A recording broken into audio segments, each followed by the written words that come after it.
इंसान की इंसानियत पेड़ के लिए। गांव से शहर को जाते मुख्य रास्ते पर एक घना आम का पेड़ लगा हुआ था, जिसके नीचे एक बड़ा चबूतरा बना हुआ था। उस रास्ते से गुजरा हर मुसाफिर कुछ समय के लिए इस वृक्ष की छाया का आनंद जरूर लेता। पेड़ के नीचे बने आरामदायक चबूतरे पर बैठकर अपने सफ़र की थकान मिटाता, सुस्ताता और फिर अपने रास्ते चल देता। अक्सर लोग इस पेड़ के नीचे बैठकर घंटों बातें किया करते, एक दूसरे की पीठ पीछे बुराई करते, किंतु पेड़ सदैव उनकी सेवा में तत्पर रहता। उसे इंसान की बातों से कोई वास्ता नहीं था। वह स्थिर खड़ा अपनी शाखों से निरंतर अतिथियों को हवा एवं अपने पत्तों से छाया देने में कोई कसर नहीं छोड़ता। वैसे तो पेड़ को लोगों की बातें सुनने का कोई शौक नहीं था। एक दिन एक तोता काफ़ी समय से उस पेड़ पर बैठा यह सब दृश्य देख रहा था। किस प्रकार से आम का पेड़ मुसाफिरों की सेवा में समर्पित था। तोते को एक हरकत सूझी।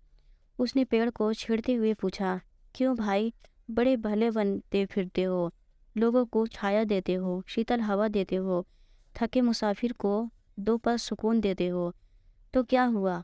तोते की बात सुन पेड़ ने उसकी तरफ ध्यान दिए बिना ही कहा, सुना है मनुष्य बड़ा कृतज्ञ प्राणी है, तो तुम्हारी सेवा के बदले कृतज्ञता से तुम्हारा भंडार तो भर देता होगा। तोते ने सर खुजलाते हुए पूछा, तुम कहना क्या चाहते हो मिट्ठू?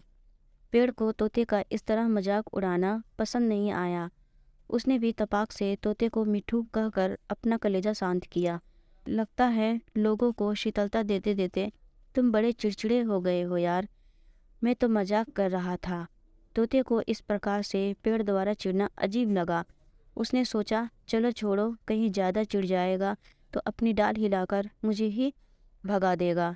पेड़ ने भी स्वयं को संभाला। अक्सर आसपास के पेड़ों की बिरादरी में इस पेड़ की बड़ी इज्जत थी, यहाँ तक कि सभी वृक्षों ने उसे अपना नेता भी चुन लिया था। ऐसा बात नहीं है प्यारे, पेड़ ने शांत होकर लंबी सांस लेते हुए कहा, लोग यहाँ आकर अपनी सारी मुसीबतें भूल जाते हैं, शांति से बैठकर कुछ पल बिताते हैं, खुश हो जाते हैं, यही मेरे लिए काफ़ी है। पेड़ ने कहा कि इतने में गांव के दो आदमी उसके नीचे चबूतरे पर आकर बैठ गए। पेड़ एवं तोता दोनों ही चुप हो गए। पेड़ अपना पूरा ध्यान उन्हें अच्छी अच्छी छाया देने में लगाने लगा, अपनी डालों से उन तक ठंडी हवा पहुंचाने लगा। पेड़ भूल गया था कि तोता अभी भी बैठा हुआ है। तोते ने सोचा, आखिर ये इतनी शिद्दत से मुसाफिरों की सेवा करता है, भला आज मैं भी रुक कर देखूं। नीचे बैठे दोनों आदमी आपस में बातें करने लगे। आजकल मौसम का कोई ठिकाना नहीं, कब सर्दी, कब वर्षा, कब गर्मी पड़ने लग जाती है। एक आदमी ने अपनी जेब से पुरानी आधी जली हुई बीड़ी निकालते हुए कहा, हाँ, हमारे ज़माने में क्या दिन हुआ करते थे। जब सर्दी पड़ती थी तो सिर्फ सर्दी पड़ती थी।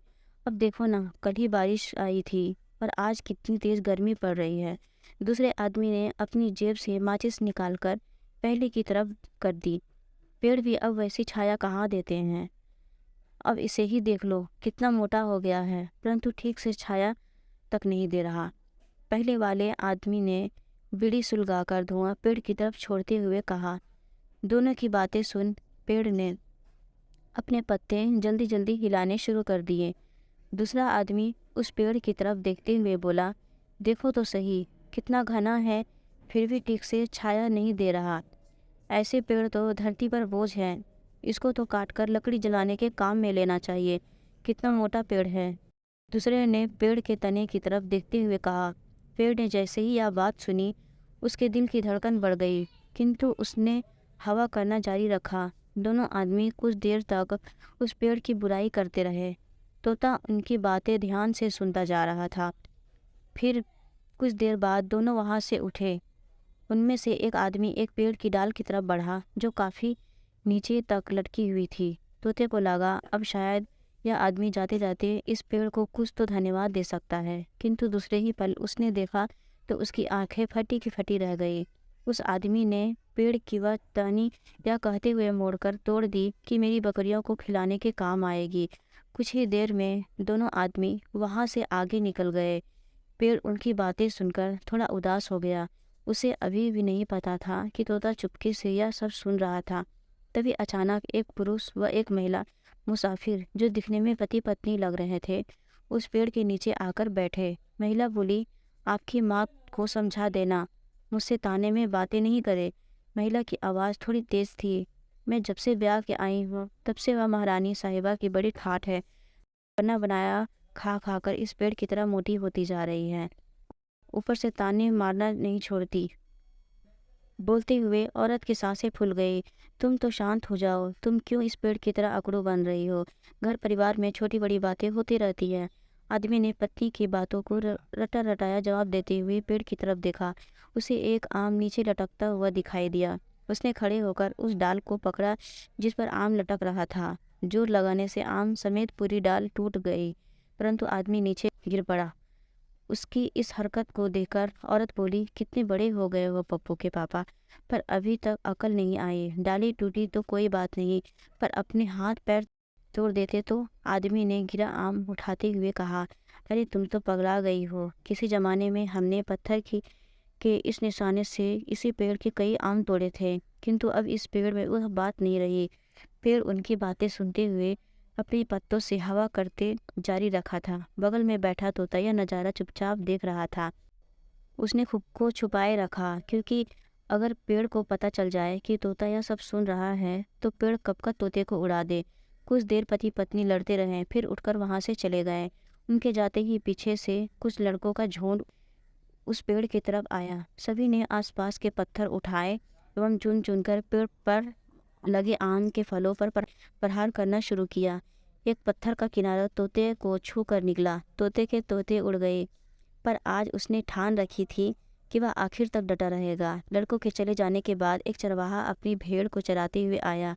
कुछ देर तक पेड़ के नीचे बैठा। यह देखा कि उसकी सारी भेड़ें वहीं आसपास पेड़ की छाया में सुस्ता रही हैं, तो चरवाहा भी सो गया। पेड़ की ठंडी छाया में उसको झपकी लगी।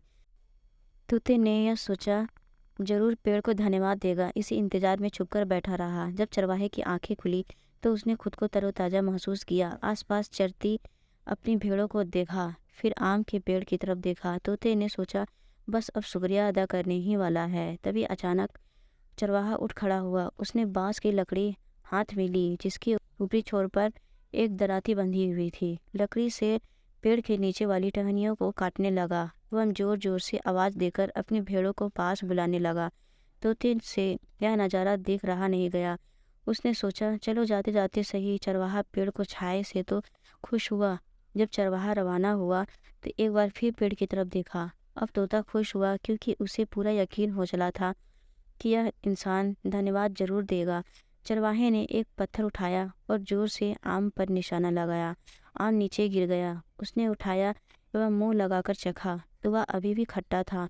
चरवाहे ने गुस्से में आकर वहीं आम उससे पेड़ दे मारा एवं आगे बढ़ गया। तोते ने देखा पेड़ की आंखों से आंसू बह रहे थे, पर वह अभी भी चरवाहे को हवा कर रहा था। तोते से भी अब रहा नहीं गया, वह भी रो पड़ा इंसान की इंसानियत देखकर। दोस्तों, इस कहानी में पेड़ के बारे में आपकी क्या राय है, ये हमें कमेंट में ज़रूर बताइएगा। अगर कहानी अच्छी लगी हो तो वीडियो को लाइक शेयर कमेंट ज़रूर करें और हमारे चैनल को सब्सक्राइब करें। कहानी सुनने के लिए आपका बहुत बहुत धन्यवाद।